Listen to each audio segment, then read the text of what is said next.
ಆತ್ಮೀಯ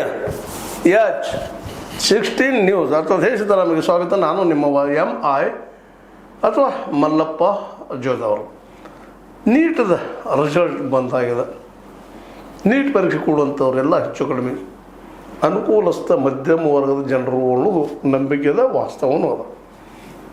ಎಲ್ಲೋ ಒಂದು ಅಪರೂಪದ ಒಂದು ಬಡ ಕುಟುಂಬದ ಕೂಲಿಕಾರರ ಮಕ್ಕಳು ಅಥವಾ ಹೆಣ್ಣುಮಗಳು ಗಂಡು ಮಗನು ನೀಟ್ಗೆ ಆಯ್ಕೆ ಆಗಿದೆ ಅಂದರೆ ನಿಜವಾಗಿಯೂ ಅದ್ಭುತವಾದಂಥ ಸಾಧನೆ.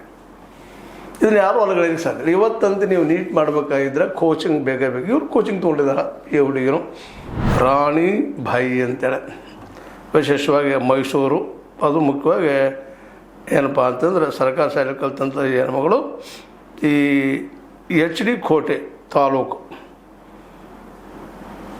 HD ಕೋಟೆ ಅಂದರೆ ವಿಶೇಷವಾಗಿ ಅಲ್ಲೆಲ್ಲ ಕಾಡ ಜನರಿರುವಂಥ ಒಂದು ಪ್ರದೇಶದಲ್ಲ, ಅತ್ಯಂತ ಹಿಂದುಳಿದ ಪ್ರದೇಶದಲ್ಲ ಇದ್ದಂಥ ಈ ರಾಣಿಬಾಯಿ ಇವತ್ತು ನೀಟಿದ್ರೆ 12ನೇ ರ್ಯಾಂಕ್ ಆಗಿದ್ದಾಳೆ.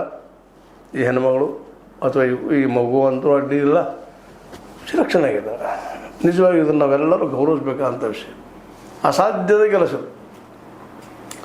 ಏನೋ UPSC ಆಗ್ಬೋದೇನೋ, ನೀಟದಲ್ಲಿ ಮಾತ್ರ ಕೋಚಿಂಗ್ ದೊಡ್ಡ ಪ್ರಮಾಣದಲ್ಲಿ ಕೋಟ ಗೀಟ ಎಲ್ಲ ಕಡೆ ನೋಡಿದ್ರು. ಹೈದರಾಬಾದು ಯಾವ ರೀತಿ ಕೋಚಿಂಗ್ ಇರ್ತಾರೆ ಕೋಟದಲ್ಲಂತ.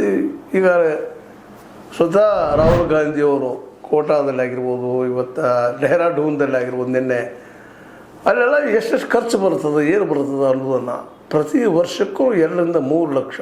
ಅದು ಮುಗಿದಿರೋ ಕೋಚಿಂಗ್ 3-4 ವರ್ಷ ಆದರೆ ಒಂದು 8-10 ಲಕ್ಷ ರೂಪಾಯಿ ತೆಗೆದಿರ್ಬೇಕು. ಮತ್ತು ಮನೆಯೊಳಗೆಲ್ಲ